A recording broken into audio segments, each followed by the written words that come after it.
Hello, everyone. Thank you so much for being here. Do people, to our friends in the Zoom room, can you hear me okay? Perfectly well, thank you. Yeah, okay, great. So welcome to Montclair State University. Thank you all for coming. I know we have a much larger audience streaming than we do in this specific room. Thanks COVID. This event has been a long time coming. But we are thrilled to have so many attendees here, both in person and online, for the culmination of this very special collaborative project between our university and the University Vaud-de-Montagne.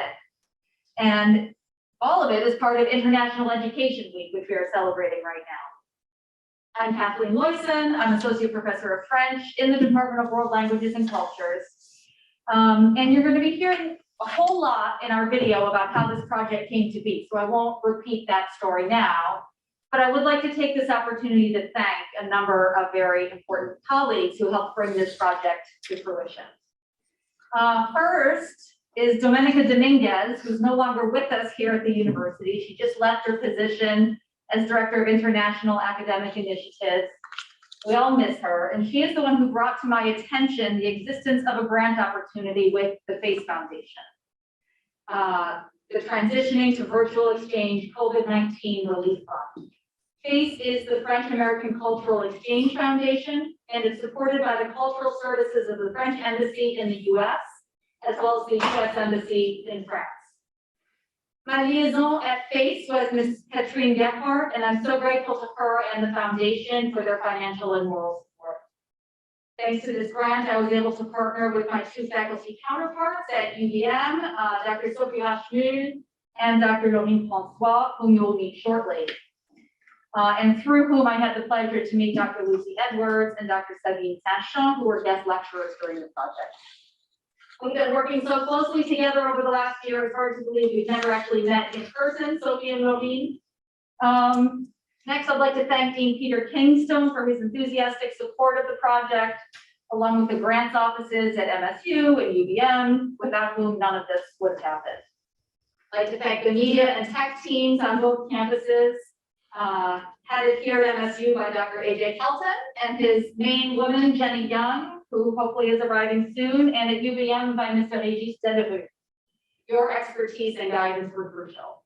I learned so much about B-roll and editing and subtitling and rendering videos. I might want to start a whole new career.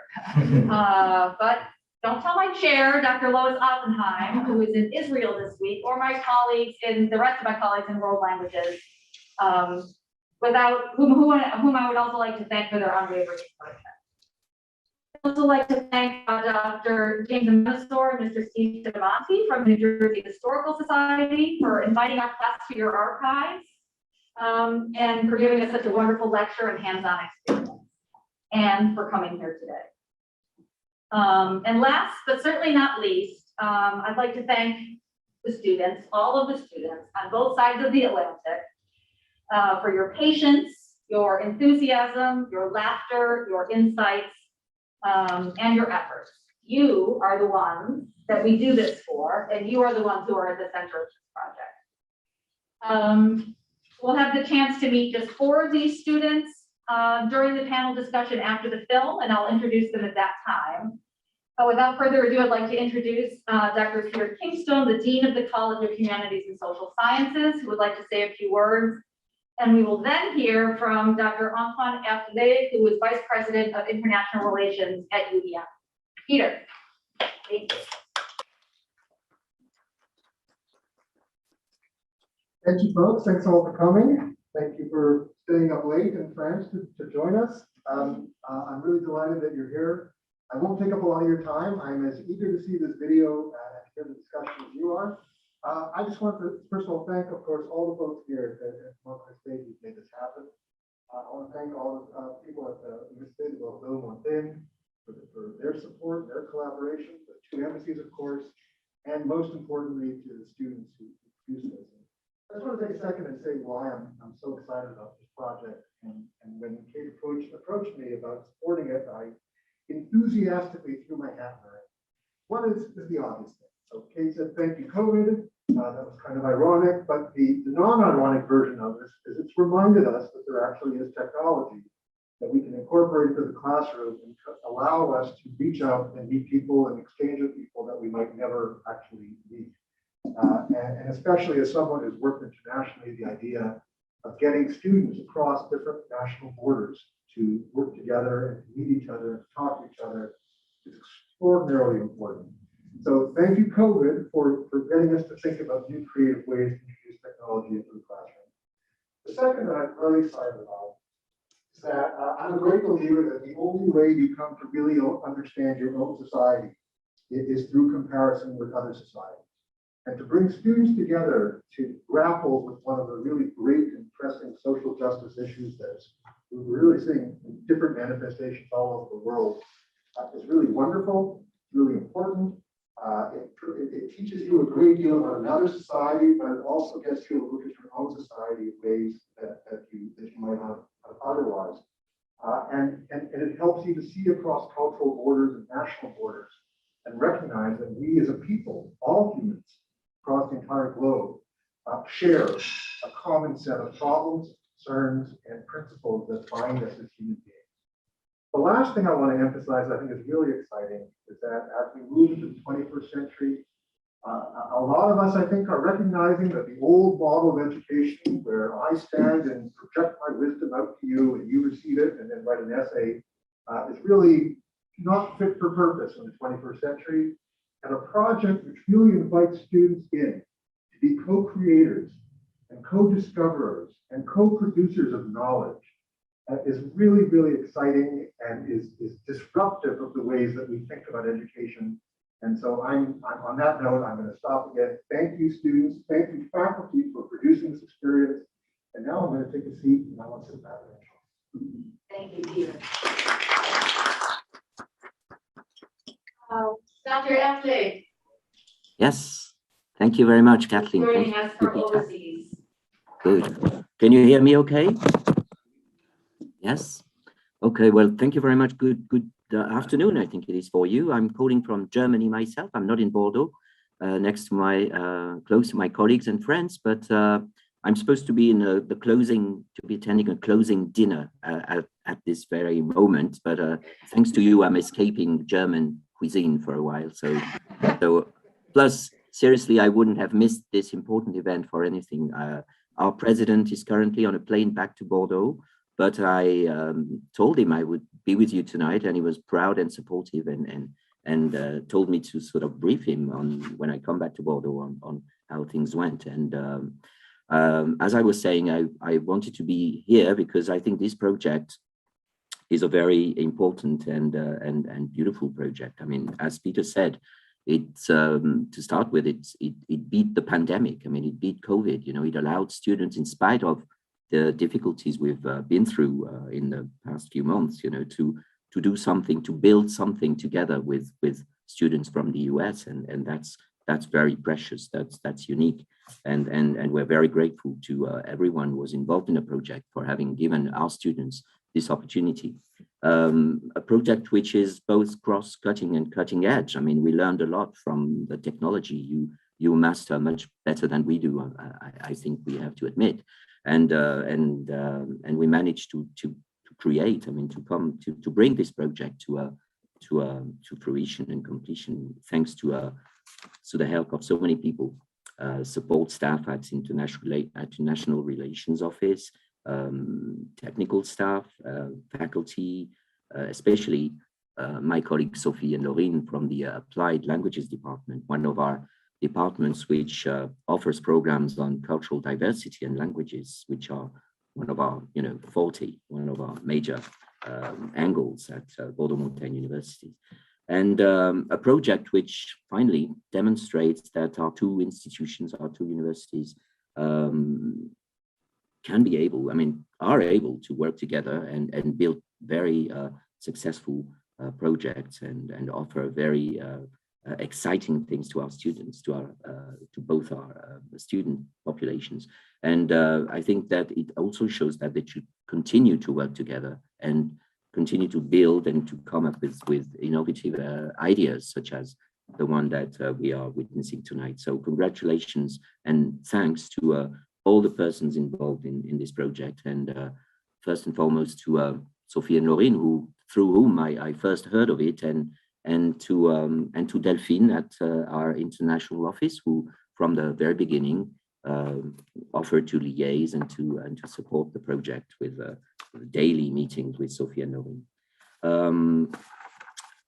We have to thank the FACE Foundation, of course, because without their financial support, none of this would have been able to come to completion. And again, thanks to beyond my French colleagues, to these new colleagues at Montclair, to Kathleen, to AJ, whom I've just now discovered on the screen, and who I would really like to continue working with and to meet in person, because this German meeting I'm attending now is the first we've had in more than a year, and believe me, it makes a difference when you can actually shake people's hands and speak to people and observe their eyes and body language and communicate more sort of intimately and efficiently with them. So I do hope our students and our faculty and our staff can meet sometime soon and build other great projects like this one. So congratulations and thank you very much. Thank you so much. Thank you so much, Dr. Elkins. Okay, so we will show our film now, after which we will have a break, and then we will continue on for our panel discussion. So I want to say just one quick thing. So for accessibility reasons here at Montclair State, all of the captions are going to be in English, right? So the film itself, people are speaking in French and in English, and you'll also hear a smattering of other languages. But everything is going to be captioned out over YouTube in English. So that I think covers just about everybody except perhaps some French people who don't speak English who might be watching, but I'm not sure. There's too many of those that are involved in the project. So without further ado, our project.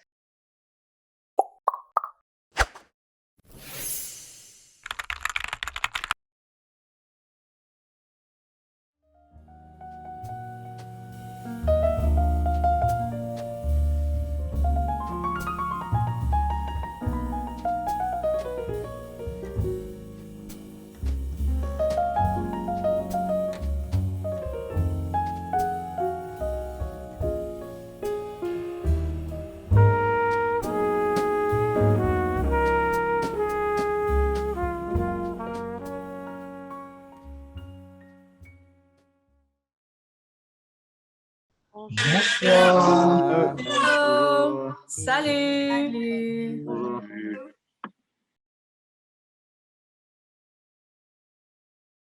Salut, buenas tardes. Bonjour, ni hao. Bonjour, konnichiwa. Salut, привет. Bonjour, buongiorno.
Welcome to New Jersey, Located in the northeastern United States between New York State and Pennsylvania, New Jersey is about 150 miles in length and only about 70 miles wide with a long shoreline. You can even see New York City from our university campus, and Philadelphia is only about a 2-hour drive. The state is divided into 21 counties, and Montclair State is located in Essex County. Our state capital is Trenton, and while we are a very industrialized and densely populated state, we have earned the nickname the Garden State because New Jersey is the United States' leading producer of cranberries, blueberries, and tomatoes. We also have many beautiful parks, farmlands, forests, mountains, and beaches. Why should you come to New Jersey? If you come from abroad, you should not worry. You will fit right in because New Jersey is incredibly diverse with over 9 million inhabitants. And according to the State Office of Diversity and Inclusion, around 45% of our population identifies as a person of color. The largest immigrant groups come from India, China, the Dominican Republic, and Mexico. New Jersey is also home to the fourth largest Haitian American population after Florida, New York, and Boston. The town of Montclair is known for a socio-economically and ethnically diverse populations of just under 40,000 people, along with its welcoming spirit. Visitors and commuters can take the train, the bus, or drive into New York, which is only 12 miles away. Montclair has 7 public elementary schools, 3 middle schools, and 1 high school. One of our middle schools is even named for the famous astronaut Buzz Aldrin, who grew up in Montclair. Downtown Montclair is quite vibrant. We have many entertainment centers like art galleries, Montclair Art Museum, the public library, boutiques, live theaters and concert halls, restaurants representing cuisines from around the world, and so much more. There is also an annual Montclair Film Festival, which draws visitors from around the world. We shouldn't forget the history of Montclair. Situated on the land traditionally belonging to the Lenape Native American, the area began to be settled by Europeans in the late 17th century. A strong traditions hold that George Washington and the Marquis de Lafayette were in Montclair in 1780. Not far from the Boulder Mark in Washington's Montclair headquarters, it's what's now known as the Freed Slave House, the home of James Howe, a formerly enslaved man granted his freedom upon the death of his enslaver, Nathaniel Crane, a descendant of Montclair's founder, Israel Crane. Montclair State is a public university founded in 1908. In the United States, public university receive funding from the federal and state government, usually leading to lower tuition costs than at private institutions. Our university is located in the Upper Montclair neighborhood. We offer 8-degree granting schools with over 300 programs to choose from. We also have a graduate school offering master's degree and doctoral degrees.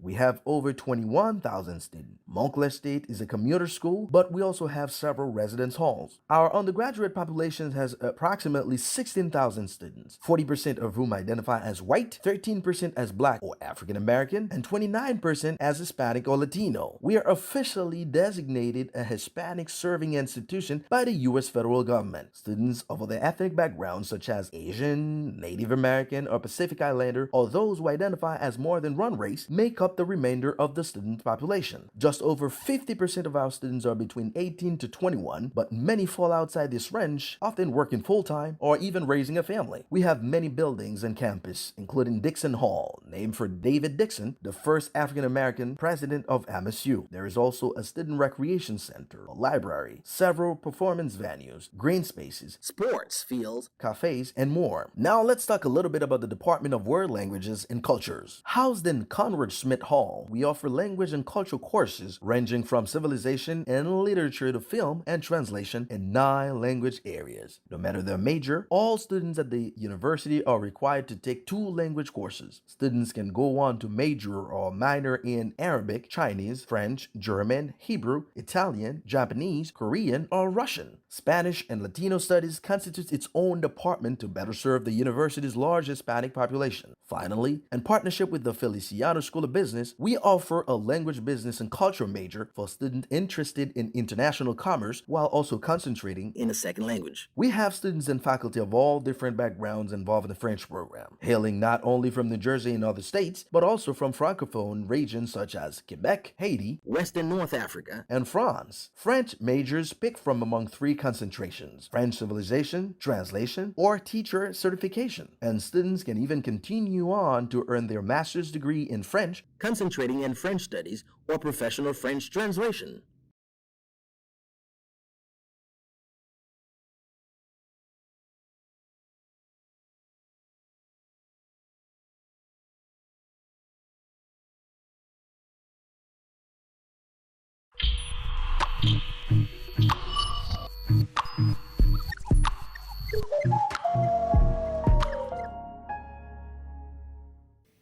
Située sur la côte atlantique, Bordeaux est la plus grande ville de la région Nouvelle-Aquitaine, qui s'étend sur tout le quart sud-ouest de la France. Les étudiants bordelais viennent de toute cette région, comme c'est le cas pour les étudiants ayant participé à ce projet, ainsi que vous le voyez sur cette carte. Mais ils viennent parfois également de bien plus loin. Nous avions Raphaël de Paris et même Héloïse de Suisse. Bordeaux est une ville ancienne, inscrite au patrimoine de l'UNESCO pour ses façades du XVIIIe siècle. À cette époque, elle était un port majeur du pays, faisant l'objet de nombreux échanges de produits et de main-d'œuvre. Avec un tel passé historique, le nombre de lieux à visiter est particulièrement riche. Le quartier Saint-James est reconnu pour son architecture, mais surtout pour ce qu'on appelle la grosse cloche. Puis il y a la place de la Victoire. C'est là, généralement, que se retrouvent les étudiants. Le jeudi soir, vous aurez l'occasion de voir la place de la Victoire en fête avec les soirées étudiantes. En effet, le jeudi soir, c'est le rendez-vous des étudiants au bar ou sur les quais histoire de décompresser. Mais attention au mal de tête le vendredi matin. Au niveau des bars, il y a des thèmes pour tous les goûts. Jeux vidéo, danse, pub. Pour les moins fêtards, il y a toutes sortes de cafés pour étudier, lire, rencontrer ses amis ou même pour jouer à des jeux de société. Entre le comptoir des chats, l'anti-café ou le Starbucks qui vient des États-Unis, le choix est vaste. Pour continuer notre visite, il y a la rue Sainte-Catherine, rue piétonne la plus longue d'Europe, qui s'étend sur 1,2 km. On s'y rend en général pour y faire du shopping, puisqu'on y trouve toutes sortes de magasins. On peut aussi tout simplement s'y promener et profiter de l'animation des rues.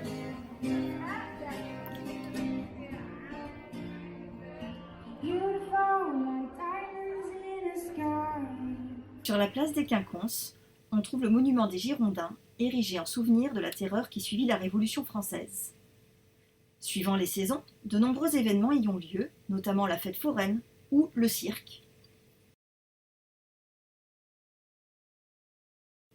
La place de la Bourse et son miroir d'eau se trouvent le long des quais, un endroit très agréable pour se promener ou passer du temps entre amis.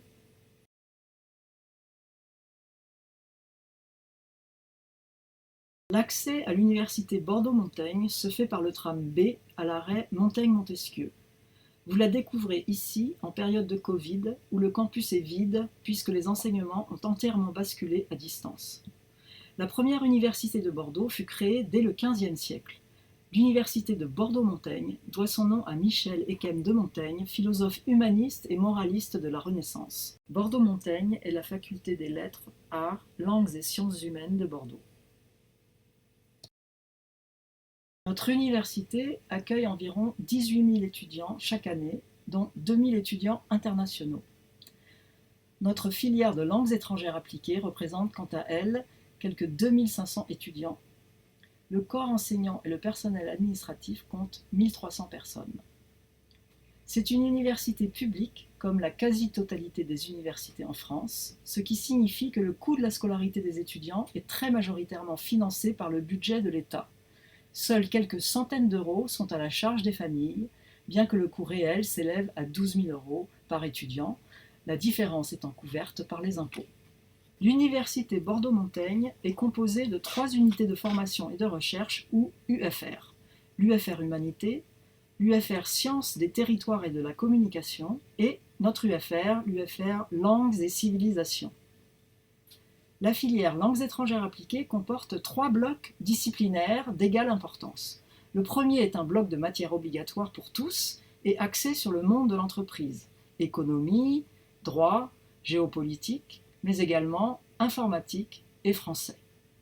Le deuxième bloc disciplinaire commun à tous les étudiants est l'anglais. Enfin, en plus du français et de l'anglais, les étudiants doivent choisir une 3e langue parmi les 9 proposées qui sont l'allemand, l'arabe, l'espagnol, l'italien, le portugais, le coréen, le chinois, le japonais et le russe. Enfin, à la suite de la licence LEA, les étudiants peuvent choisir parmi 2 masters, le master commerce international et pays émergents et le master langue, affaires, interculturalité. L'avantage de Bordeaux, c'est qu'en dehors des cours, il y a plein de choses à faire. Que ce soit avec les associations étudiantes de l'université comme Lead the Way pour les LEA, à la maison des étudiants où ont lieu par exemple des cafés japonais, ou en ville, vous trouverez forcément votre bonheur.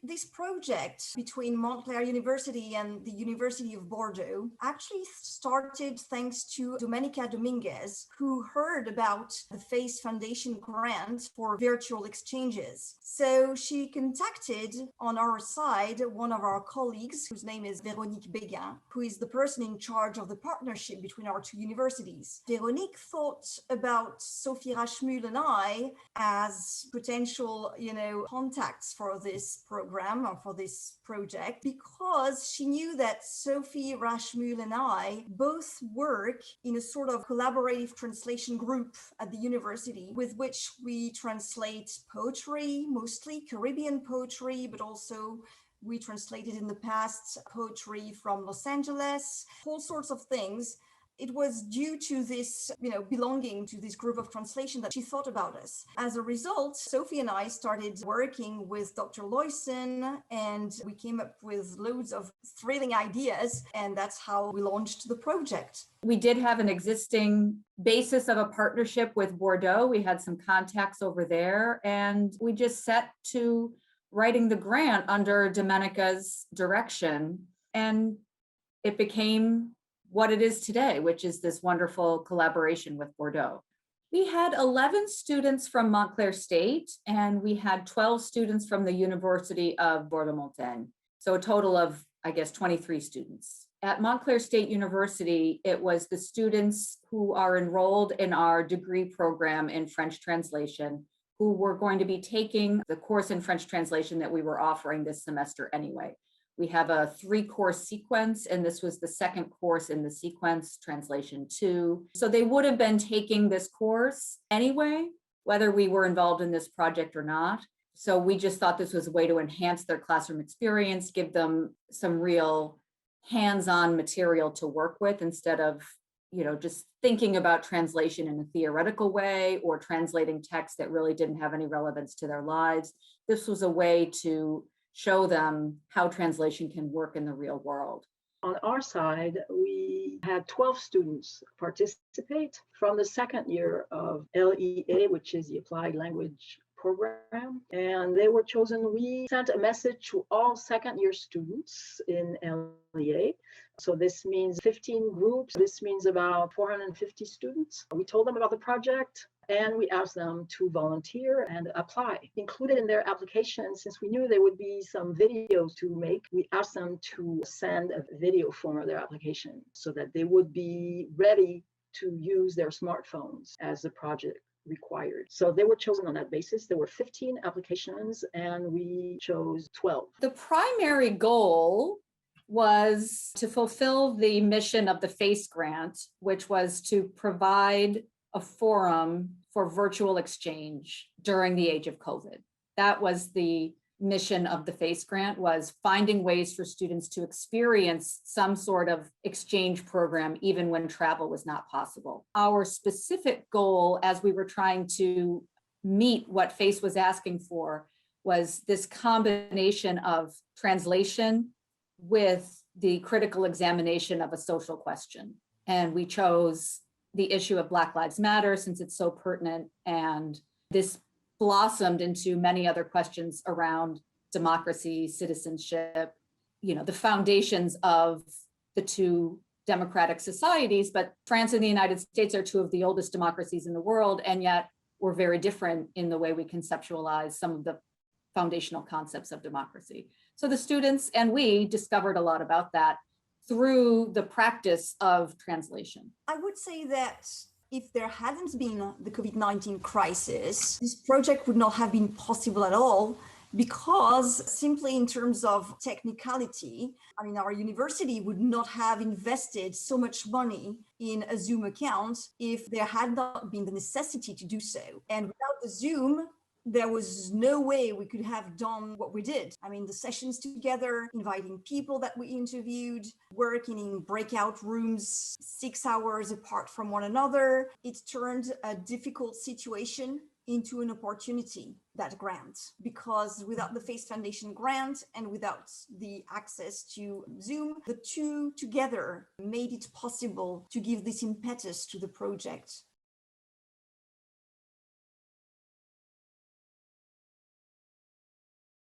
We had different academic schedules here in the United States than they do in France. So we started the semester at different times, we had different holidays, we ended the semester at different times. And so trying to make sure that we had enough time together to actually work on the project in the number of weeks that overlapped over the course of the semester. I'd say that was a logistical challenge. In the United States, we had 2 class meetings per week. Tuesdays, we would meet in person in our translation lab here on the campus of Montclair State University. And every Friday, we would meet via Zoom with the entire cohort of students and faculty from Bordeaux. On the French side, we could not meet with the students physically in a classroom because almost the entire year, starting November to June, we were constrained to teach online at a distance. And because so many students come from all over the place, sometimes rather far, quite a few of them went back to their parents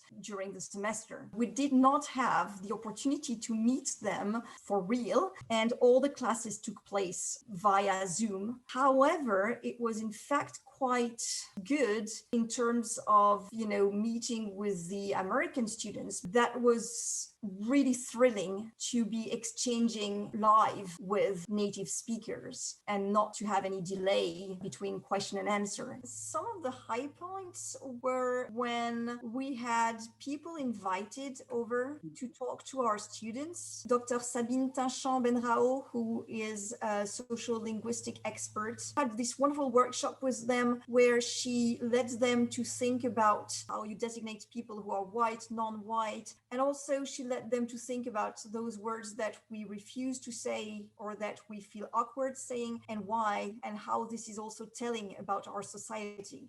One of the biggest things that I think they learned in relation to the question of race in both countries, I think the American students were shocked to learn that no one is counted by race in France. This enumeration by race and ethnicity does not happen.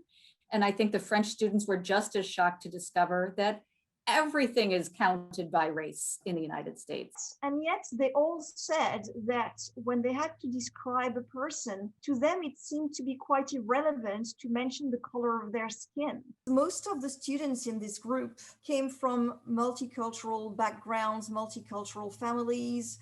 So most of them had traveled. Some of them were actually immigrants or children of immigrants. And that was true also on our side. So over the weeks of this course, the students were made to work on quite a few different projects, quite a few different documents and types of work. This was a translation class. So they worked on speeches, they worked on articles that they had to translate. And the way we proceeded was to pair them up, one American, one French student, and to make them work together in breakout rooms. They were right away confronted to the reaction of the other person. If they said something that was awkward or not clear, they had right away the reaction of the audience. So instead of translating as they usually do, just writing a translation on a paper and then handing it in to the teacher and waiting for the feedback, right away they had a native speaker who told them, oh, no, that doesn't sound right. And they had to readjust to find the right connotation, the right tonality. This made translation much more lively, but also it gave sense. It gave meaning to translation because they realized that when they translated, it was to actually convey the right message, the right thought to an audience. And that audience became suddenly real. So it's really gave this real life dimension to translation that they very often lack in a classic translation classroom. It's something that we usually tell them. We tell them, never forget that you're going to translate for someone who does not have the same perspective. But telling them is one thing. Having them experience that for themselves is a totally different thing. It did work its magic on them, and they became much more aware of how careful they had to be in picking their words. I think working on the Macron speech was a really interesting exercise because it was just at the moment when Americans here were reacting to Macron saying, we don't want American university ideas about race and diversity invading France, ruining the French national character. So really this idea of multiculturalism, that took us down the path of secularism, la laïcité, separation of church and state, even though both countries, France and the United States, are founded on the basis of separation of government and religion. The students discovered that this is formulated and enacted in very different ways in both countries. And the word la laïcité really sums up that difference. And so our students, our American students, really had to grapple with, well, how would I translate this word? I would say some general goals were to compare how issues of racism translated and were lived on both sides of the ocean in terms of the legacy of slavery, knowing that Bordeaux was the biggest slave port in France, which is not known, or it's not something that is easily told about in school, for example, or taught. And then we found out that in New Jersey, it's sort of the same thing, since students were unaware that there was slave history in New Jersey. It was not abolitionist. It wanted to keep on slavery. So they were very surprised and shocked to find this. And this was quite an exchange between the students. One of the high points of our semester was getting to visit the New Jersey Historical Society in person, arranged by the director, Steve Tetamonti, and the director of the research library, James Ememesor, who gave us a wonderfully informative lecture about the history of slavery and enslaved people on the Eastern Seaboard, and specifically in New Jersey. And so New Jersey, as we know it today, as an English settlement, started in 1664. Right? So we are talking about that. But before then, there were some Africans here, because the Dutch, we know, had introduced slavery, African slavery, to what became New Jersey.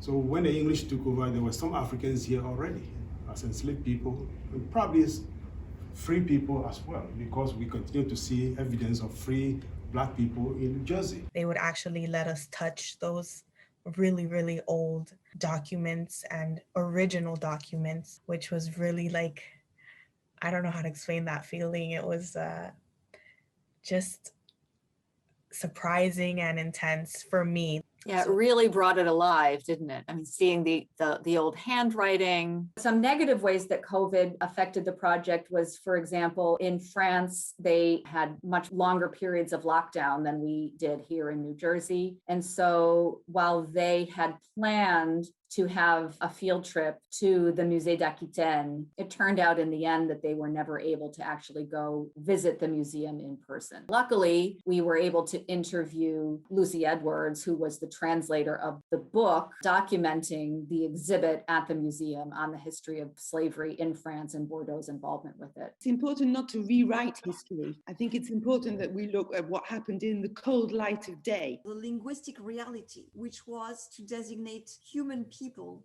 as if they were not human. They're objects, they're possessions. There's a list of the slaves on the sugar plantation in Saint-Domingue, and it says there's the hommes, les femmes, les nègres, les négresses, les négriants, les négrettes, et les animaux.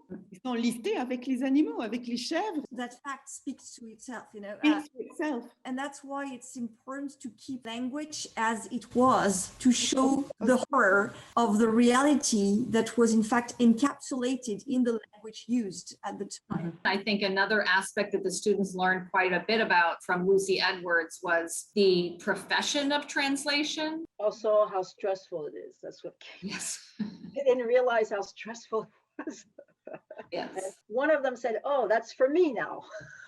Because I like things to be stressful. Another one said, okay, I don't want this because it's stressful for the same reason. Another great highlight was the culminating project for the students in their pairs was to choose an article related to Black Lives Matter in either France or the United States and research that article and present it to the rest of the class. So the students could see that the fight for racial justice isn't something that rose out of a vacuum. They could see this history going back centuries. In terms of areas of commonality among the students, I think they all discovered just how difficult it sometimes is to talk about questions related to race. There definitely was some discomfort that the students had to overcome to be able to talk about these issues in an academic sense and talk about it freely. In terms of meeting our goals, I think we certainly met our goal of fostering intercultural communication. All the students were able to just get on Snapchat or Facebook Messenger and just form these instant friendships with one another. I also believe that we met our goal of shedding light on the dual history, the history of racism and slavery in both countries and the connections to the present time. I think that when you study languages, that's the whole point. The ultimate goal is to interact with people of the country. That was the real life experience of the year, especially at that time of the pandemic. One student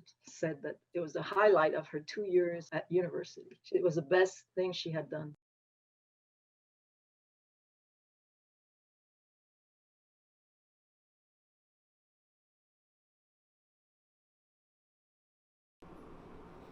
My name is Kathleen Loyson. I am Associate Professor of French in the Department of World Languages and Cultures at Montclair State University in New Jersey. As part of my duties here, I am the coordinator of our undergraduate French translation program. I did my undergraduate work at Boston College and earned my PhD at New York University. And I have a dual specialization in early modern French literature and in translation studies.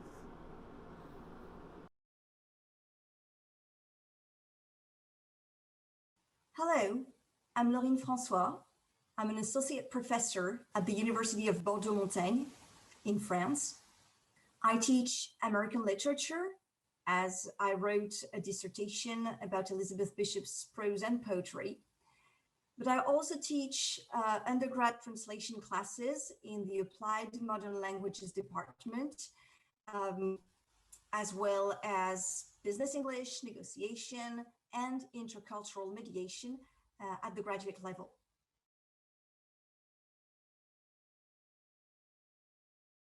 So my name is Sophie Rashmuel, and I am an associate professor of American Studies at Bordeaux-Montaigne University, and where I've been teaching since 2001.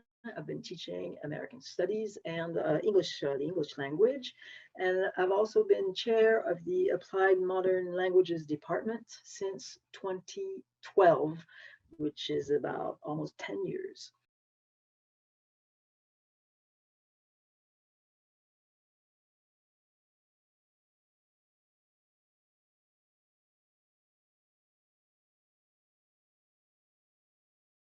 Bien, bonjour. D'abord, permettez-moi de me présenter. Je m'appelle Castor Adelin Castor. Je suis originaire d'Haïti, vivant aux États-Unis, spécialement à New Jersey, il y a environ 21 ans. Je suis étudiant à l'Université de Montclair. Comme vous le savez, autrement, je ne serais pas là. En fait, je m'étudie français. Hello, I'm Léo Dupeyron. I'm in my second year of Applied Languages, studying both English and Japanese. I'm passionate about Japanese state of mind and music, and I come from Bergerac, a city located in Dordogne at 1 hour drive from Bordeaux. I'm sure it's a really nice place to visit, so let me know if you want to know more about it. C'était très intéressant de travailler avec quelqu'un de plus expérimenté aussi bien dans la vie que dans les langues. Et grâce à Adelin, j'ai vraiment pris confiance en mon anglais et je le remercie pour ça. Oh, je suis flatté de ta part, Léo. En fait, ce semestre a été pour nous un succès, non seulement pour la traduction, mais aussi pour notre communication en partenaire. Et d'ores et déjà, je vous souhaite un bon avenir. My name is Askani Sanfor. I'm from Haiti. Actually, I'm a sophomore. I'm majoring both in linguistics, also in French. Actually, je parle 4 langues. Je parle français, I speak English, yo hablo espagnol también, et moi parle créole haïtien. Du coup, moi, je suis Lucie, j'ai 19 ans et du coup, j'en suis à ma deuxième année de fac. Et, euh, et puis à côté, je fais de la danse de salon, donc je fais de la salsa et de la bachata et de la kizomba. Et voilà. We could accomplish good work because we got along very well. Le fait de pouvoir travailler en équipe, on était toujours disponible pour les projets. La façon qu'on a discuté à fond les sujets, ça m'a aidé d'avoir notre perspective sur la façon que vous, les Français, vous aviez sur les faits. Donc, c'était vraiment une expérience extraordinaire.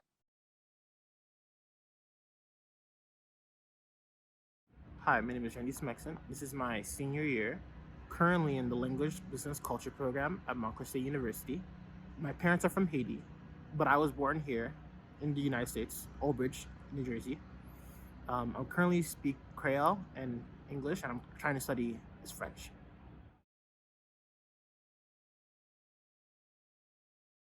Bonjour, je m'appelle Héloïse Chopé-Renaud, je suis étudiante en deuxième année de licence à Bordeaux-Montaigne. J'apprends le chinois, mais je parle aussi anglais et espagnol. During this project, we both learned that we have to be careful when translating. Literal translation isn't always the best choice, and translating word for word might give the wrong feeling to the reader. We encountered this problem when using the word influence due to how it doesn't have the same meaning in French and can't be used the same way.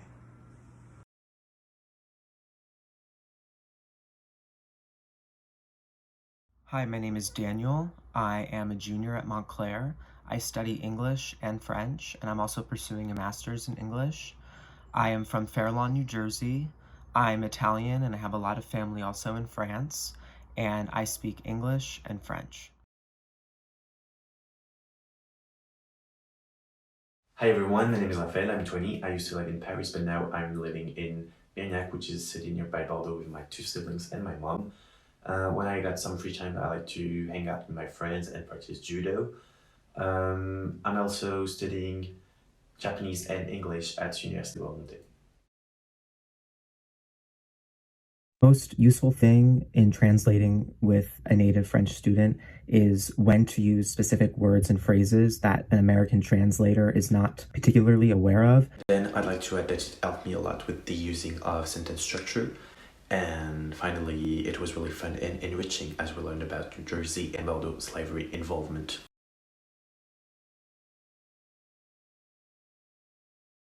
Hello, my name is Gervin Germalis. I'm currently studying French translation with a minor in computer science at Montclair State University.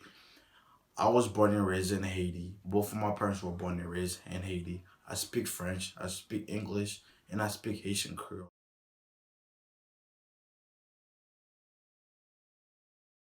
Bonjour tout le monde, je suis Candice et j'ai 19 ans. Je suis en deuxième année de ma licence et ma deuxième langue est le chinois. Depuis que j'étais petite, j'ai toujours aimé voyager et j'ai de la chance parce que ma mère est originaire du Portugal. Je vis dans les Hautes-Pyrénées dans une petite ville qui s'appelle Bagnères de Bigorre. Donc j'adore le sport et vivre dans les montagnes, ça permet de défouler. Comment on dirait en occitan? Mercès plat. The words can be so many things. There's a country difference, like Republic and Republican. Du coup, c'était intéressant parce qu'on a beaucoup appris sur la culture des uns et des autres et des choses qu'on pouvait penser que c'était pareil pour tout le monde et qui en fait sont différentes.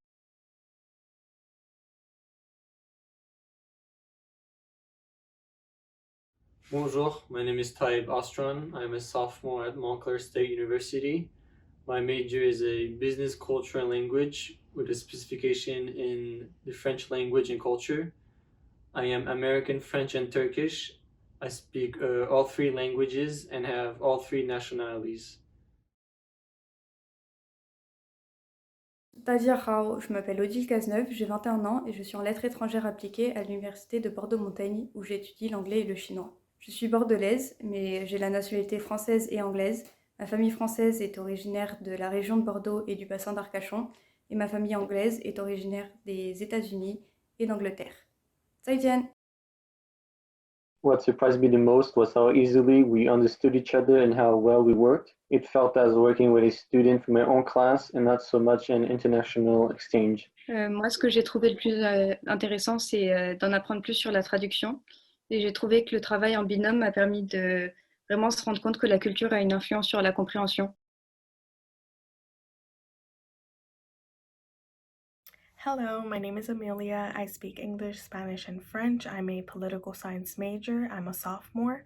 I previously lived in Quebec, Canada, which is why I speak French. My parents are Dominican and Spanish, and I live in Lodi, New Jersey.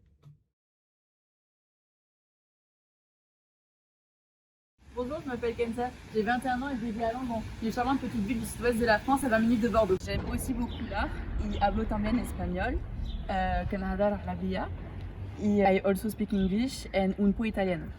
J'aime beaucoup le sport, j'ai pratiqué du tennis pendant plus de 10 ans. De plus, je travaille dans un hypermarché Leclerc où je passe la plupart de mon temps en dehors de mes cours. Traduire avec Amélia a été vraiment bénéfique. J'ai appris beaucoup de choses grâce à elle. Nos cultures sont différentes et c'est ce qui est intéressant. J'ai adoré partager mes idées et entendre des points de vue différents. Working with Kenza was very fun. Every time we met on Zoom, there was a bond. We developed a friendship I'm very proud of. As she said, our cultures are very different because we live in 2 different countries and have very different governments. Bonjour à tous, je m'appelle Ming. J'ai 28 ans et mon spécialisé est français, traduction et éducation. J'ai 28 ans et j'ai 2 fils. J'habite à West New York, New Jersey. Bonjour, je m'appelle Alexandra et j'ai 23 ans. Je viens de Lorraine où vit toute ma famille et j'habite maintenant dans les Landes avec ma mère. J'ai donc des bases d'allemand et d'espagnol. Je suis en 2e année de licence et j'apprends le japonais, l'anglais et en cours du soir j'apprends le coréen. C'était une très bonne expérience de pouvoir traduire avec l'aide de Mine car j'ai appris que certains mots ont des différentes connotations et que nos visions du racisme présent dans nos pays diffèrent. I love that we can work together to translate the whole article from French to English.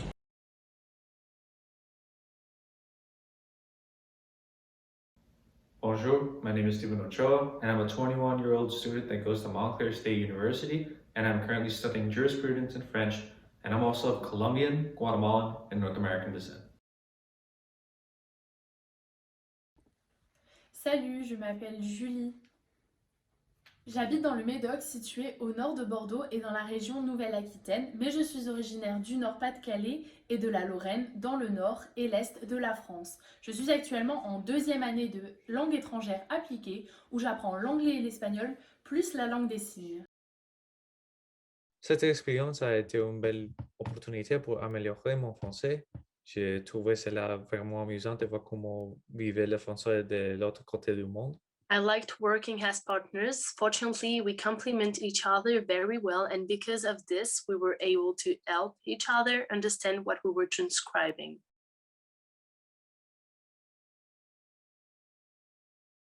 Hello, I'm Estefania, or Steph for short. I am a junior/rising senior. I am a French major with a concentration in translation and a minor in Spanish and international business. I am from Puerto Rico and I currently speak Spanish, English, and French.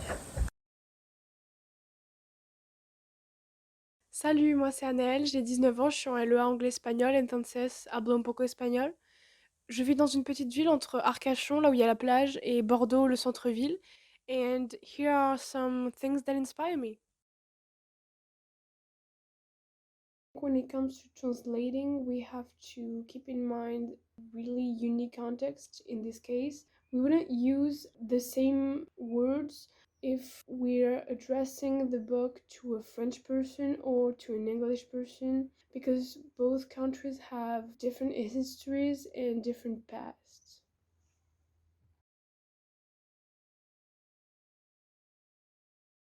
Hi, my name is Iram. I'm 22 years old and I'm a senior at Montclair State University. I'm majoring in marketing and I'm minoring in French. I've been studying French for 7 years now, and my parents are from Turkey, so I can speak Turkish as well.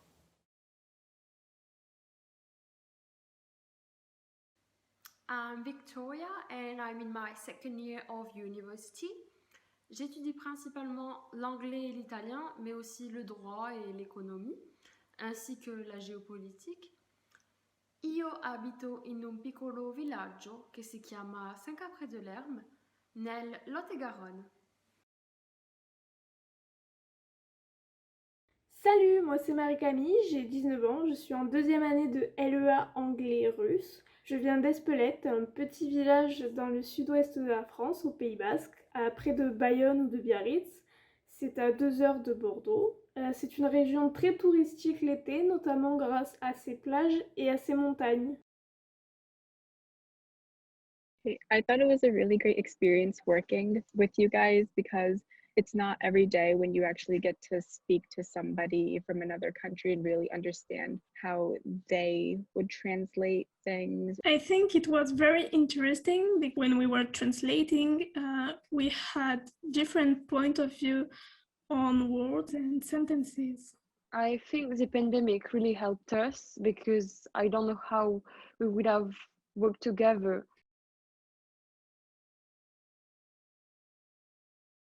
Okay, we hope that is going to continue. Now we're thinking of doing this in third year here and continuing with Dr. Loyson's class. To make it work, since our students will be more numerous, we are thinking of setting up triads instead of dyads, because we had one triad in our group. The triad said that they had actually enjoyed being a triad because it was much more dynamic. And I think the video was greatly enjoyable and it helped us and them think back and have specific examples to think upon what they had enjoyed and discovered, and they analyzed this from an interesting angle throughout. When we continue this project, I hope to be able to include this in our curriculum, because I am responsible for the creation of the program. And so I hope that they would become official as a virtual exchange translation class or class in common.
come up. So Jenny works in AJ's office. You can come so everyone can see you. Jenny works in Dr. Kelton's office, CHSS Media Collab. And everyone spent hours on this, with collecting the video clips, the students, the faculty, AJ's office. We had material, video clips and sound clips and photos and from so many different sources. And guess who put it all together into this film? It was Jenny Young. So,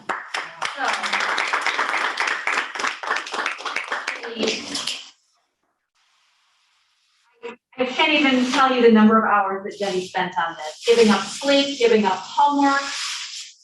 And so you are la meilleure réalisatrice.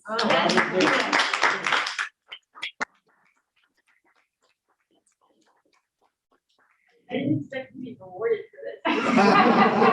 My job.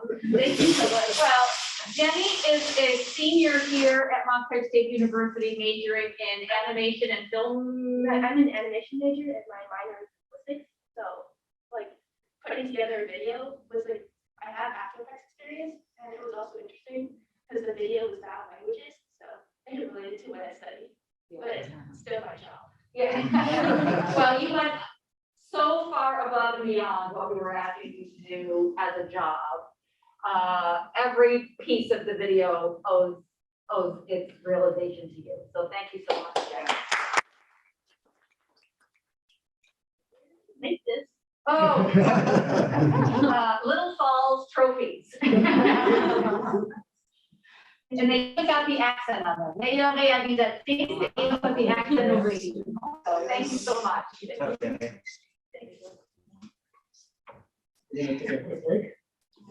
Yeah, so we'll break so we're running a little behind schedule. Let's say we'll break for 10 minutes and then we'll come back for our panel discussion. We have our 2 live panelists here with me, and then we have our 4 panelists over in Bordeaux. Thank you.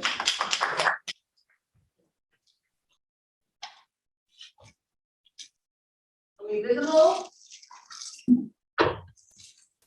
Welcome back. Thank you for watching our video, for sharing this afternoon with us. I would like to say that this panel is going to be with the 3 faculty members who were involved in the project, myself, Sophie Rachmu, and Noreen Francois, who you can see on the screen, and 4 of the students that were involved in the project. They'll introduce themselves. So we have 2 students here from Montclair State, Daniel Marks and Escané Saint-Fort. 2 students from UBM, Odile Cazeneuve and Julie Mariage. So first I will ask each of you to just give a brief self-introduction. Just tell us about yourself. We just met you on screen, but maybe people don't remember you specifically from the video. So Escané. I am Escané Saint-Fort. 30 years old. I'm majoring in linguistics and also I'm minoring in French translation. So it's been a pleasure working on this project and really enjoying the process so far. Oh, and I'd like to thank Escané for doing the narration of the introduction to the MSU introduction. Daniel? I'm Daniel. During the video, I was a junior, now I'm a senior. And yeah, I don't know. I mean, this was a very fun, interesting project, and I'm really glad to see how it all came together. So.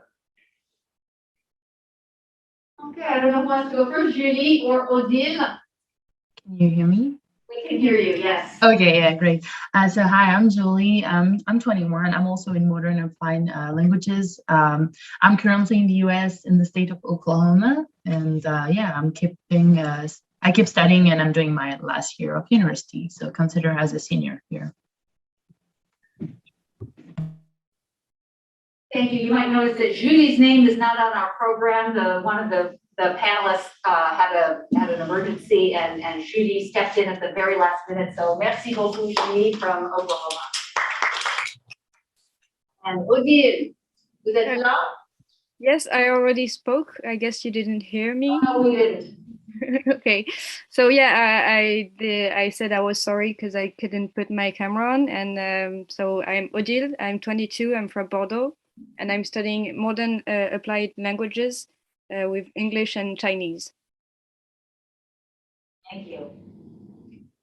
So we'll go around the 4 students and ask you just some questions about what sorts of, what you gained from the project, right? So first, maybe we'll ask the French students, what you gained from the project in terms of your language level, your language skills, and translation skills.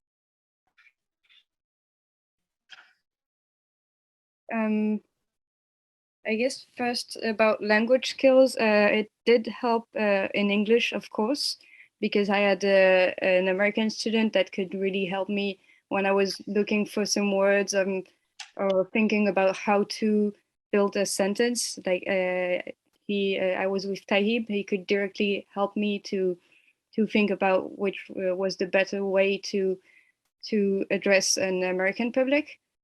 But I also actually improved in French too, because when I had to explain to Tahib which what he didn't understand about some French sentences, I had to really think about what the author meant and to really think about French constructions of sentences to really make sure I was explaining him right. Yes. Really? Yeah, so translation was translating was really good. So I've learned of course lots of new vocabulary, and as Odile says, sometimes it's not easy to translate, especially some French expression that we used to hear, and we're just trying to focus on how can we translate that. So yeah, that was not always the easiest thing to do. But I've learned that when you translate, you have to be aware of your audience and also make sure you of the context.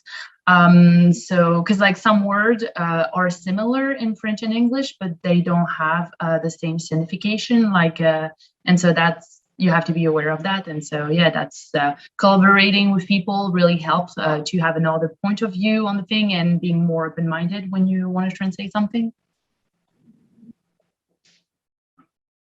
And Daniel, anything you'd like to add?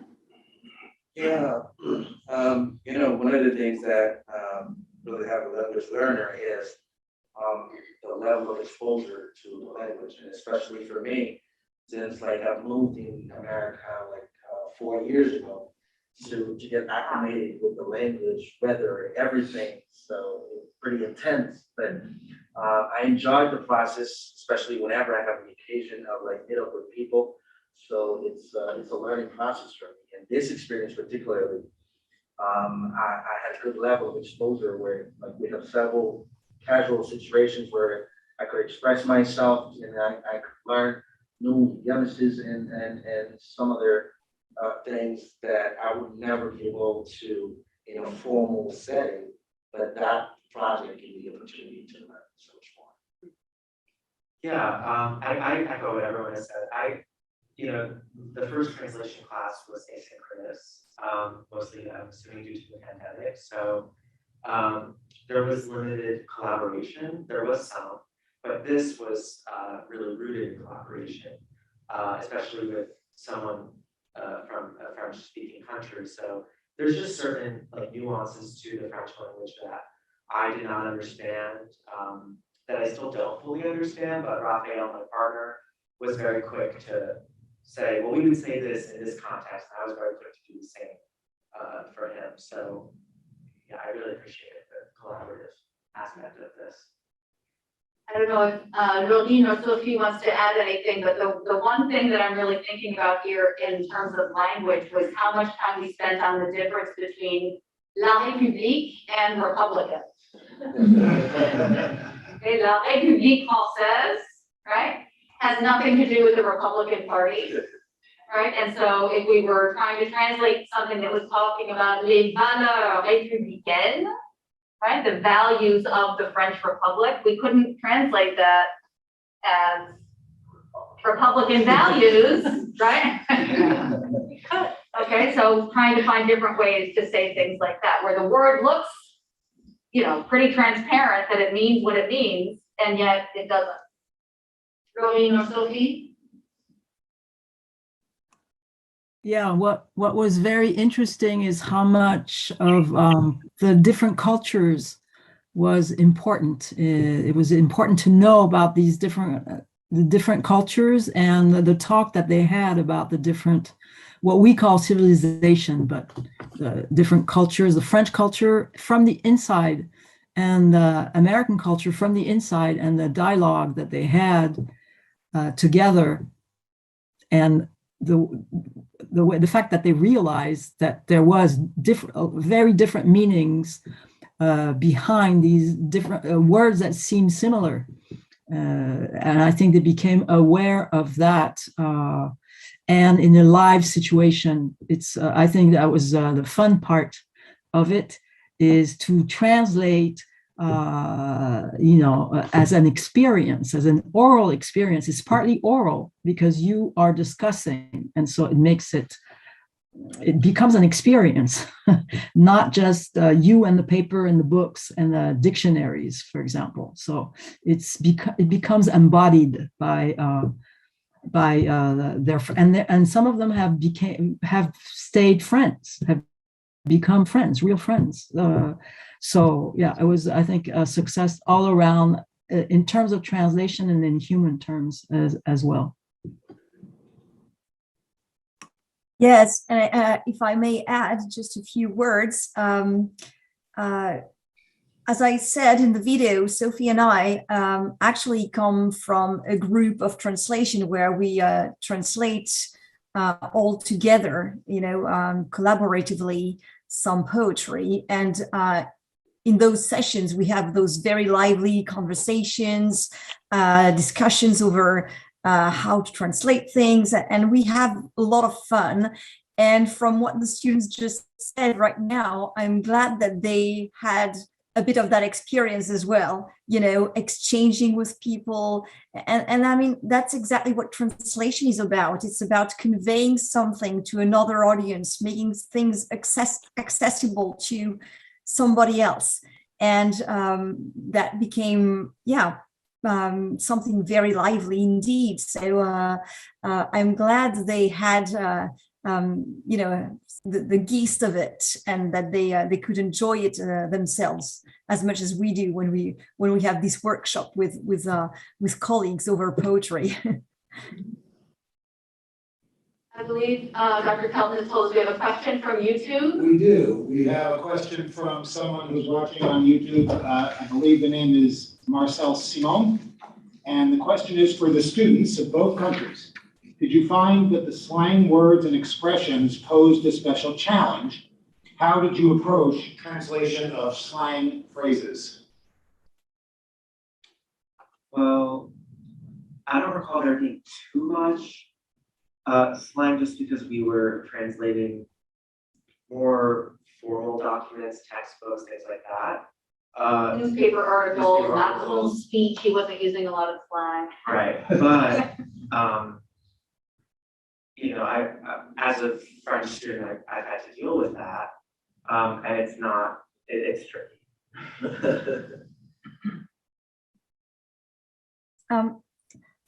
It seems to me that connected to slang, we had this issue of having to translate things that were, oral, that were supposed to be speeches and oral language. And I think they had some difficulty dealing with that, oral aspect of the language, because sometimes when we speak, we start a sentence in a certain way, and then we continue it in a different way, because in the middle of the sentence, we've decided that we were going to add something to our thought. And so in the speech that we translated from by Macron, they were confronted with that issue of having to translate sentences that sometimes were not so syntactically correct as we might have expected. And well, the choice you have in translation is to come back to something more, more regular. I don't know how to say that. Something that sounds, more syntactically correct. You have sort of to correct the original speaker, so to say. But that is a difficult choice to make. And that is hard to handle, especially in terms of understanding already, first of all, and then rendering the sentence properly. Yeah. I guess that's the closest. I think that when Dr. Tachant was giving her workshop about how, actually the workshop was about how do you name in sociolinguistics, which she is a specialist of. She asked the students and us, everyone participating, how do you call someone a person of color? How do you, so everyone said different things. And then we watched a video where Black people from the inside said how they felt, for example, that in French to be called, not to be called Black was, they preferred it to be straightforward and be called Black, for example. But in French, we said, many people use the word Black, which is the English word to talk about a Black person, right? Yes, and this is slang. This is slang in a way, and it's actually very difficult to translate. I remember that the American students were really surprised that we would use the word in English Black to talk euphemistically, to talk about the color without talking about it and being uneasy. To talk about our unease, we would use the English term. So that was quite interesting. And I think that that's what slang is about too. And it's extremely difficult to translate, actually, to translate an English term used in French, because we say Black, okay? We say it in the French way, which probably Americans wouldn't even recognize. But okay, that was one interesting thing. Yeah, and just to add on what Professor was talking about, like we had that experience many times, because in translation, so one of the things that is argued about is to keep the authenticity of the text you're translating. So as a translator, you cannot let your feeling influence the translation. So we had to deal with that. And my counterpart, like my partner in France, most of the time, I would tell her that, okay, this is how we say it here. And she's like, this is not something we would, the equivalent, this is not something we would feel comfortable saying. I'm like, well, okay, so we're just doing our job. So, yeah, so. I think we encountered a little bit of this problem when we were working with the museum catalog from the Musée d'Aquitaine, because they used words like neg, right? Yeah. Using the historical term that was used in the 17th or 18th century. And so then we had many interesting discussions with Dr. Edwards about, well, how did this was the word that was used at the time. How did she translate it into English for a 21st century audience, right? And so that was a really interesting discussion. And, just this evolution of the words used to refer to people of color in both countries, the cultural reasons that these words have changed.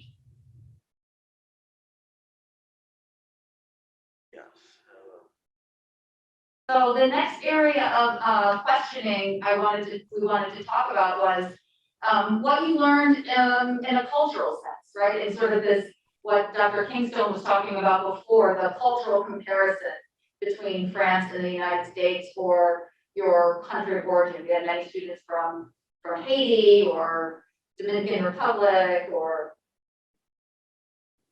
our partners over in France, Julie and Odile. Well, I guess we've mentioned it before, but the issues around multiculturalism and laicism, like laicité, like there was a really, you can see that American people and French people really don't see this the same way, because in France you would never think about saying, yeah, there's 3% Black people, 3% Asian people. That's not something we would even think about. And in America, it's totally normal.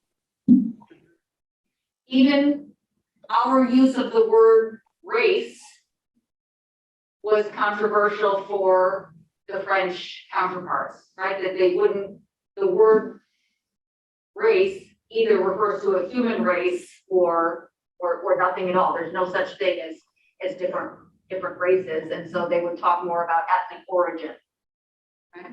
And also something that we learned is that although in France they don't really classify based on race, there is still racial disparity in France. So it sparks a conversation about, is that the right way to go? Because there's still disparity and it seems like it's being ignored. Whereas in our own country, of course there are people who ignore it, but it's so prevalent that it becomes harder to ignore. So it's tricky, and it's a cultural thing, but that's a big difference that I noticed. Judy?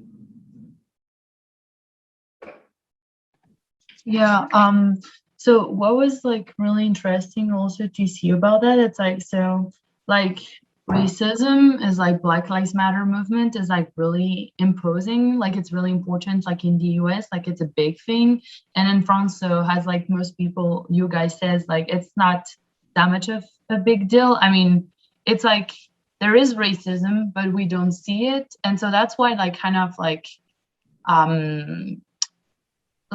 talk to me kind of, because like we kind of like just not ignoring that there is racism in France, but it's just like, oh yeah, well, it's just like we don't talk about it, so we will assume probably there is, but it's stronger than what we can think. It's just like, because there's like also a strong majority of like white people as well, and so when you're like surrounded by this kind of like majority, you like don't really think about just like that. And this is a conversation I also had like with one of my roommate, which is like, she's also from like a Afro-American background here. And so that was really interesting to see also how people interact with the fact that, oh yeah, so it's like, if you're not confronted to that, you can't really think about it. But when it's about you, it's something that affects you. I don't know if that makes sense, but so that was really relevant, and that makes me like really think a little bit more about just racism in general, and just be like, oh, this is something I can't really neglect it, because it actually is a thing and this is happening. So yeah.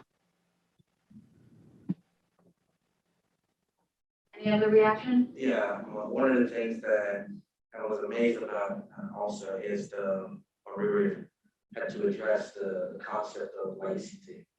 La laïcité, the secularism, the separation of church and state, but there's no one word to say this in. That particular caused a challenge, and also in the way we perceive the concept as well here in America.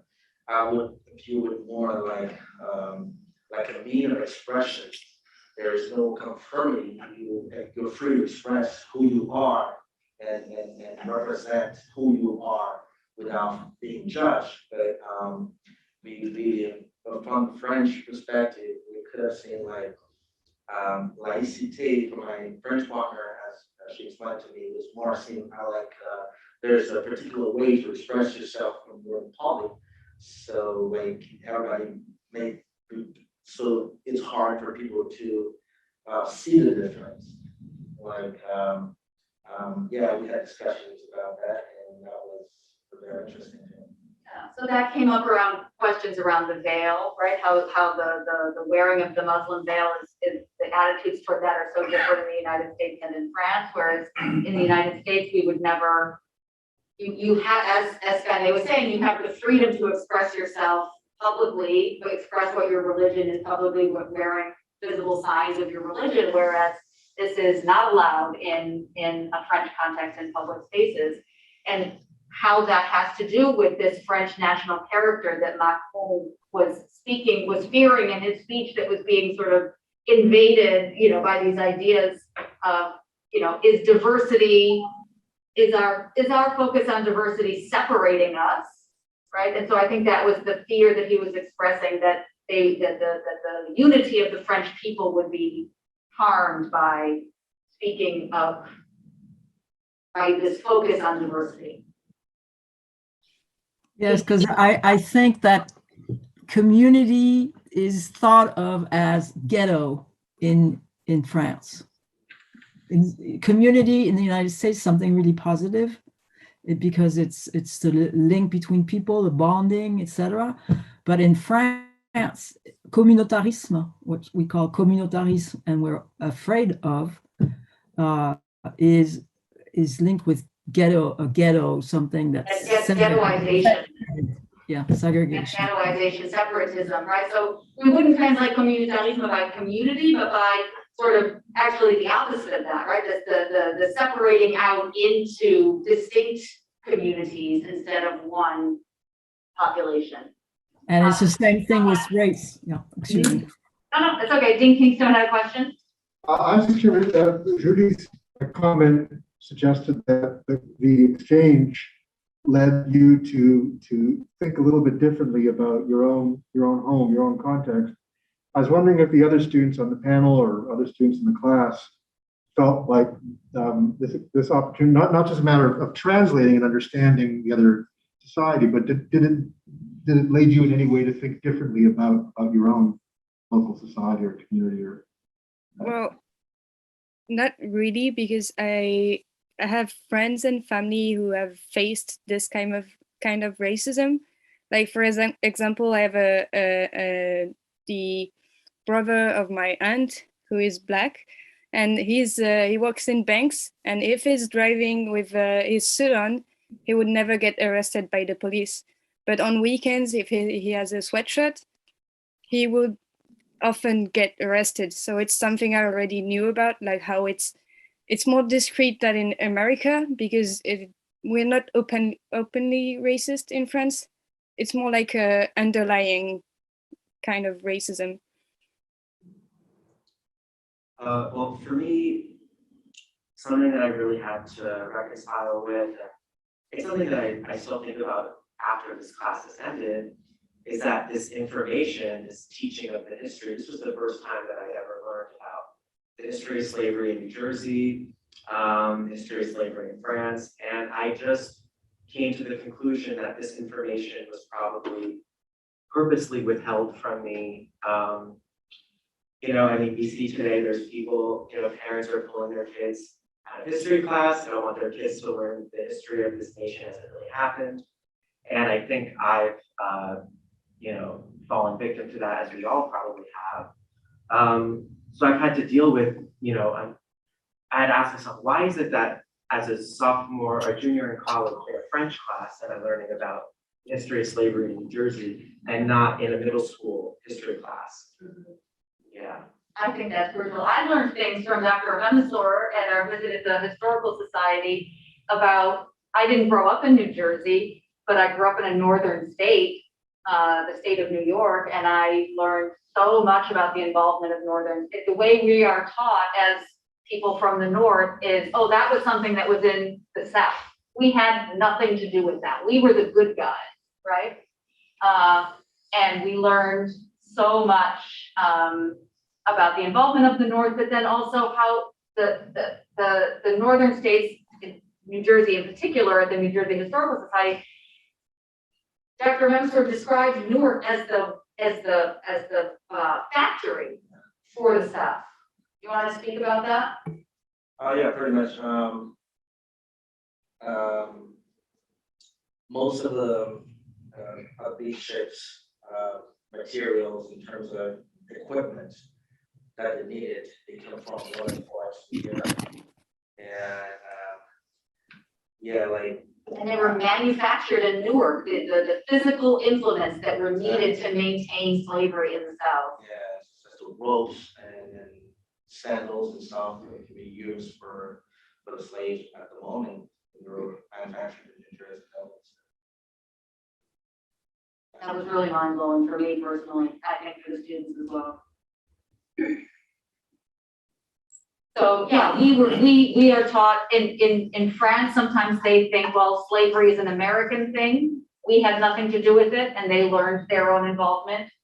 And then in the North, in the United States, we think of it as a Southern thing. So we learned how much we were all implicated during this time period. Now, I guess there's also the necessity for a state to keep a sort of narrative, a narrative that is told that gives a good impression of who you are, and that enables also a group of people to become a society. So, I mean, this denial of what really happened might be due to this desire to create a story that will unite people and not show the bad aspects of our past. But and that goes back to what Julie said and to what some of you said, because we don't want to speak about some aspects of our past, some aspects of what is going on in our society, we end up ignoring issues that need to be dealt with. And so, the naming or not naming of phenomena, the naming or not naming of racial the institutionalized racism, that is I think something that that prevents us from managing to deal with our own past, and that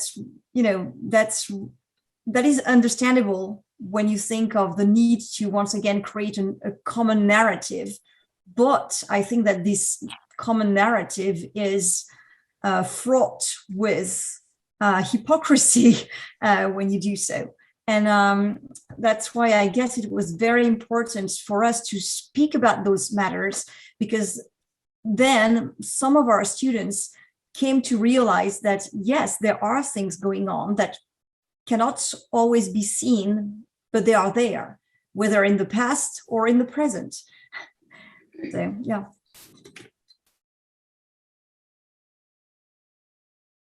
Are there any questions from YouTube? We have many questions from YouTube. Okay. Good questions.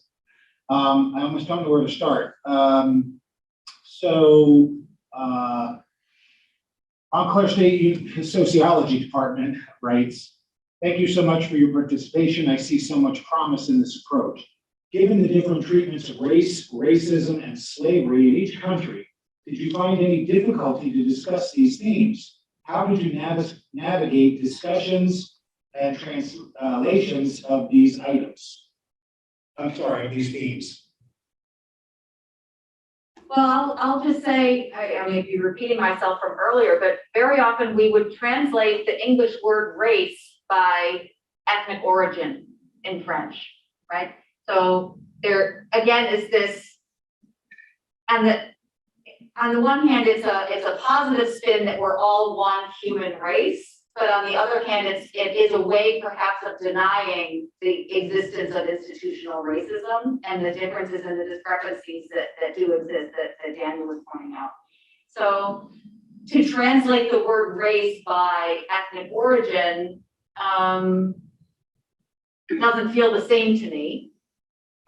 I don't know how the rest of you feel, but or any other difficulties that you wanted to. I mean, for me, like, and that's one of the things I had to learn as well. So for the person that I am, I like to tell the truth just the way as it is. And I think that's one of the things that helped me a lot along the process.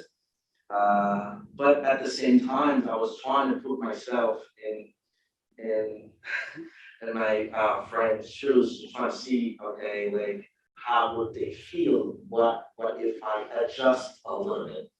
But like I felt in the dilemma. But at the end of the day, I said, okay, that's my job as a translator. That's exactly what I'm gonna do. If I have an opportunity to discuss the context, I will. But as a translator, my job is not to like how, and I had to choose like which audience, because we were like a mixed audiences. We had to translate both like for us and our French partners as well. So which one to navigate through this dilemma, but most of the time I would vent the feeling of not being too sentimental when it would be more. We had some interesting discussions also just about the fact that the phrase, the name of the movement, Black Lives Matter, is not translated in France, right? So why is it called, is that another distancing move, right? To not translate the name of the movement into French. Does it make it feel like an American import? Does it make it seem like something that they're not connected to? Or is it giving a nod to the American origins of this international movement? And perhaps that's something that is being spearheaded on a government level, but you know, the French, they know how to protest. So, and when things happen in our country, they show up for us in their country. And you know, I was at Rutgers and I went to their museum and I learned about Angela Davis. That in France there was a huge effort to liberate Angela Davis. So you know, the people, I think, and perhaps the messaging from the government are two different things.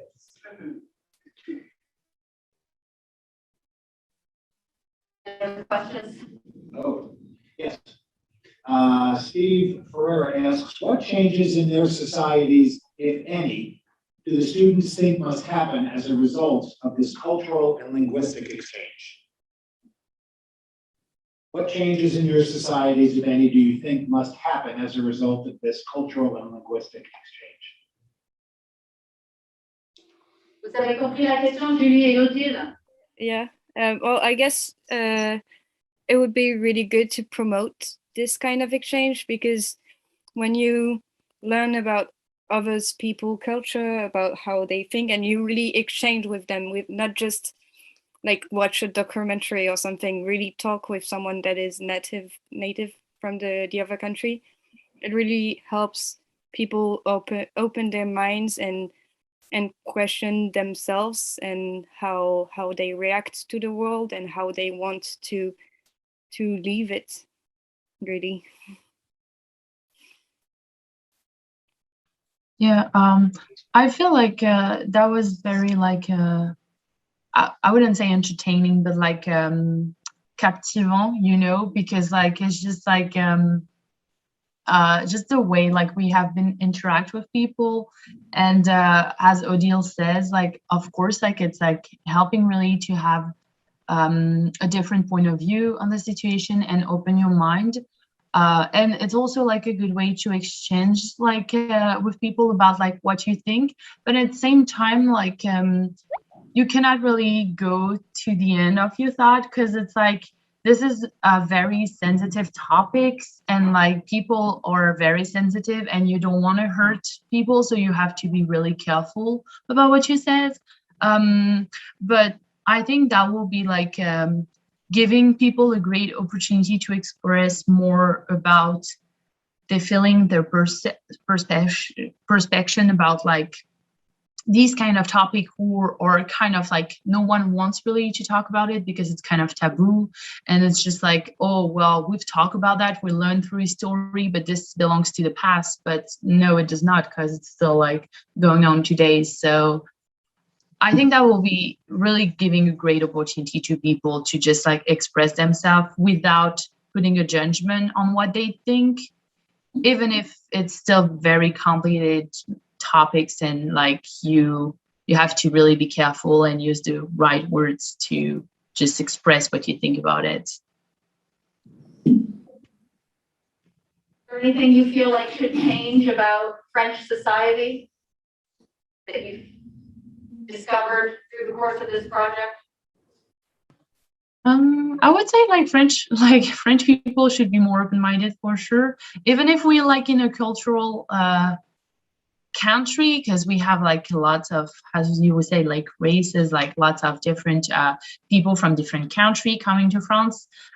French people are still like kind of like not that open-minded, I would say. And I wouldn't say we're like in a white community, but it's still like kind of still, you know, it's like, well, we still have like a lot of people from Arabic countries, Africa countries, but I think like the white people are still like a strong, like it's really dominant. And so depends where you are in France, like just like in the US. But yeah, I think people need to be more aware and more open-minded. And I'm saying that because like I used to like make some jokes sometime or like to use some words.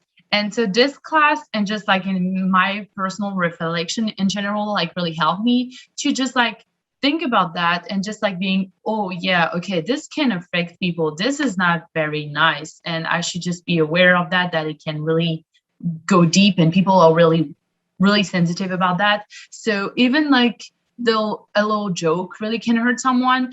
So I think people should be more aware, and it's not because you are French and that you laugh about your country first that you can laugh about all the other country. You can be sarcastic. You can just have like sometime make a little joke, but you have to be careful not to push it too far. And so that's why like I've kind of like learned about that, and I was like, okay, maybe I should really be like aware about what I'm going to say, or just not using this word anymore because there's no reason for me to say. And oh, my friend is let's say I have a black friend. Well, why should I say I have a black friend? I don't call my friend, oh, this is my white friend. I just say, oh, my friend from this part of the world, or my friend from Africa, or my friend from this place. So, you know, because like according to people, you don't want to hurt them, and people have a different approach about the topic. So yeah.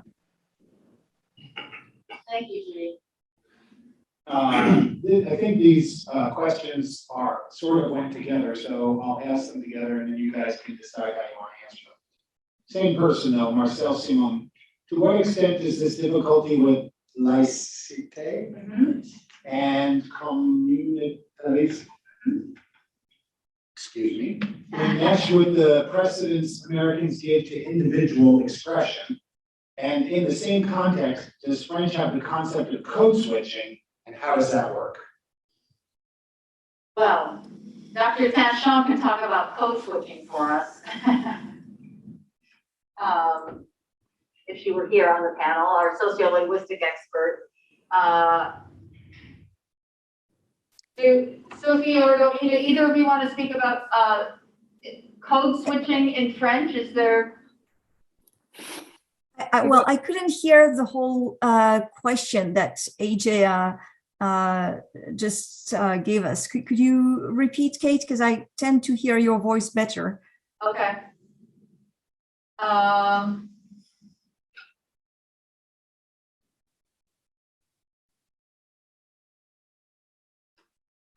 So la laïcité et le communautarisme, does that so the question says, how does it enmesh with the precedence that Americans give to individual expression? All right, so I think it's getting at the United States is a more individualistic society as opposed to France being a more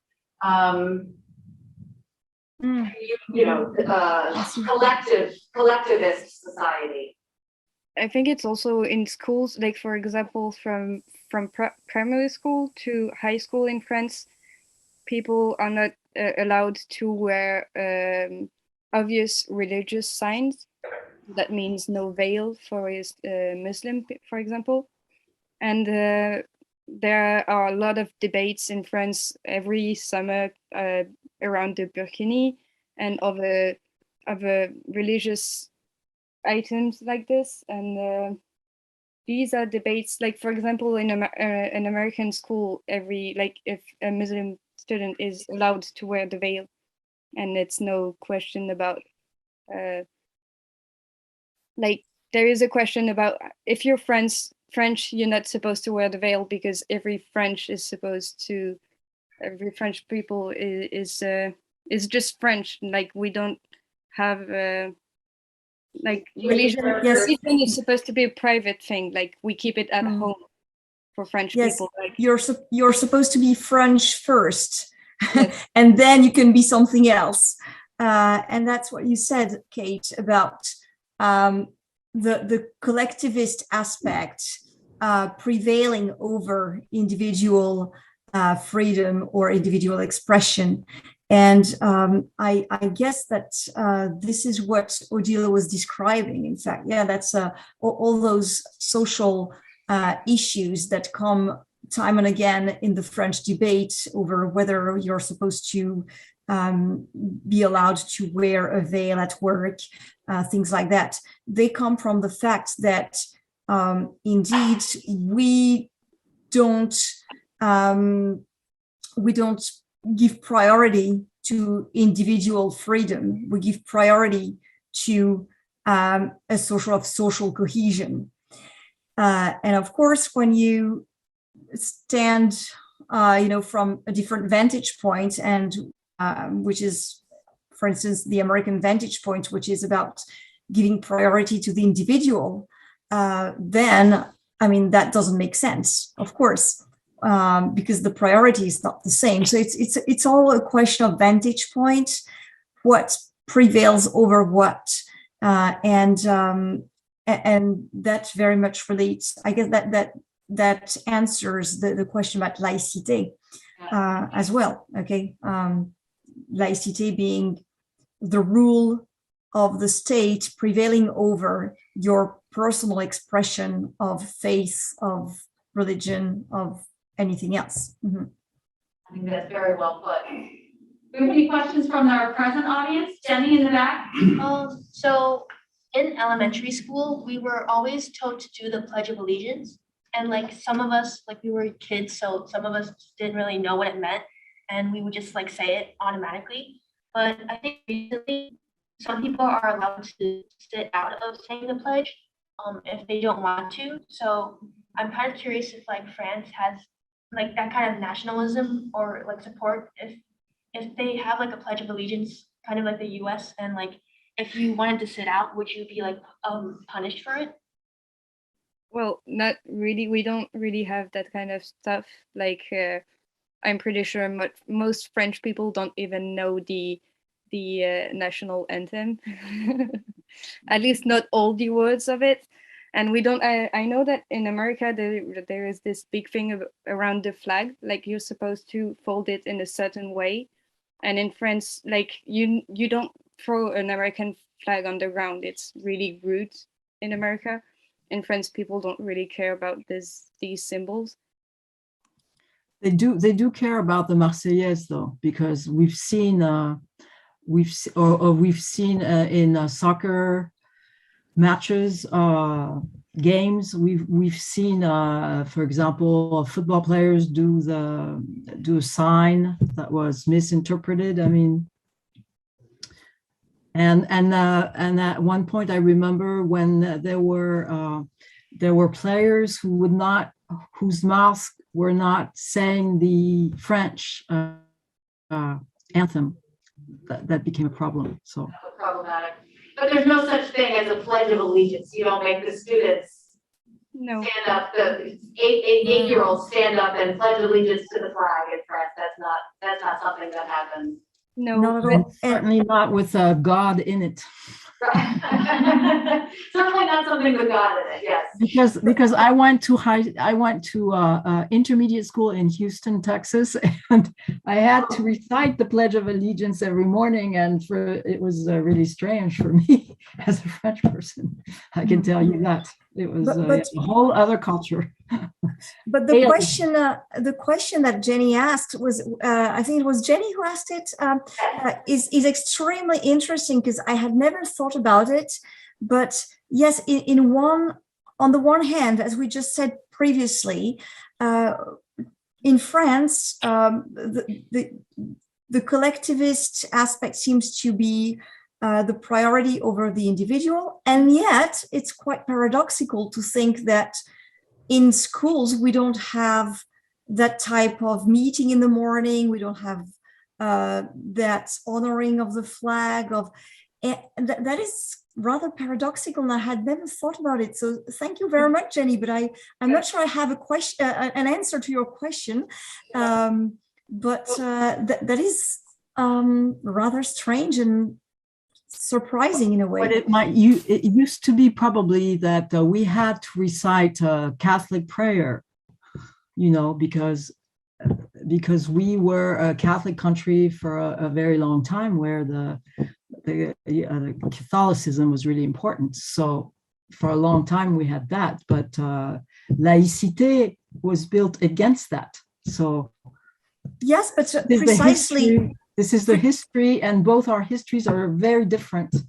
But precisely when the state wanted to get rid of the church in the schools, in public places, it might have been a good way of erasing the presence of the church by replacing those Catholic songs by something more related to the state, but it didn't happen. So I'm not sure why. That's a really good idea. It's a really good question. Very good question. We have another question in person here from Mr. Tedamasi. Yes. Actually, I'd say just some information for Lorraine. She had mentioned poetry in 2 of her comments today, and she may not realize that New Jersey hosts one of the largest poetry festivals in the world every 2 years here in New Jersey, and it's called the Dodge Poetry Festival, and it attracts people from all over the world, including France. And I'm going to pay attention to the translation of the poetry from now on to see if I can get the experience of the meeting. Well, thank you very much for this information. That's an extra reason to come and visit. You could also probably going to be able to view it online. It's the next one is it's every 2 years, so the next one is October of 2022, and if you just and it's like 3 or 4 days, and you can Newark, New Jersey, and when it's online, you just have to Google Dodge Poetry Festival. Well, thanks a lot. That sounds wonderful. Yes, thanks. Students, have any of you kept in touch with your partners or any of the other students in the class? Oh yeah, definitely. I happen to keep contact with Lucy and Julie as well. So we spoke like a couple of minutes, a couple hours before. So yeah. That's great. How about you, Daniel? Well, Raphael and myself, we haven't kept in touch too much, but we're still both in this group, like a Facebook group, and people are still active in it. So there's still communication. There's still communication. Yeah. How about for Julie and Odile? Are you keeping in touch with? Not really, no. Maybe during the class. I'm still on the group chat, obviously, but I didn't really keep contact with my partner. Well, Adlan was here previously, and he says that Leo has invited him to visit him in Paris. So he'll be going to visit Leo in Paris, and he wants to go to Versailles. He was asking me today how much it costs to get into the Palace of Versailles. Well, for my part, I kept in touch with Kane and also with Steven, who was like my partner. Yeah, I didn't keep in touch with like others because I didn't really get the chance to know them better. And the French people, well, these were just my peers, and well, yeah, you don't get along with everyone, but I'm willing to talk with anyone if one day anyone pop up, and just start a conversation. I would love to go to New Jersey while I'm here in Oklahoma, but maybe next semester. I've talked with like Steven and Scanny about that, and I have also a friend in Rochester, so if I have the opportunity, I'd love to go. That's where I'm from, Rochester. You can come stay with my family in Rochester. And you're welcome also here in New Jersey. Any final comments or questions from either side? Well, I'd like to thank you all so much for coming. I can't wait to the day that I can share a glass of Bordeaux with Noreen and Sophie to cheer ourselves on this year of work. And I just want to thank everyone again for all the work that's gone into this project and everyone's enthusiasm and expertise. And just thank you all for being here today. And I wanted to can I just add something that we hope that we're going to continue this year. So on that note, it would be nice. I mean, we're going to do something. We're going to carry it on and maybe do it a little bit differently this year. And it will be very interesting to continue with new students, I think. Yeah, we have a whole new cohort of students on both sides that are going to do this in the spring semester. So we'll choose a new topic and, you know, a new topic for the purposes of cultural comparison and see where that takes us. Yes. Okay, thank you everyone, and thank you, Kate. Thank you everyone. Thank you, Kate. Thank you, Face. And thank you, AJ and Jenny. Really, yes. And Montclair State University. Yeah, we hope to be able to visit one day, and that you come and visit too. We will. And we were so grateful to Jenny for all the hours that she put in this video. That was, I mean, it was probably a real nightmare because you had bits and pieces in French that you could not really understand and you had to make something out of it. I mean, having a bilingual video like that and dealing with people on the other side of the Atlantic who were not available at the same hours as you were. All my congratulations for, you know, having faced that huge challenge and having come up with something great as you did. And I do hope you catch up on your sleep. Yes, AJ has tabulated just the number of hours that the tech team spent on this, and it's in the many hundreds. So thank you. Thank you. Plus the time that the faculty spent preparing and meeting and teaching, and the students, the time that you spent on the project. So this was a labor of love. So thank you. And we hope that the FACE Foundation is happy with the results. We hope so too. Merci. Merci.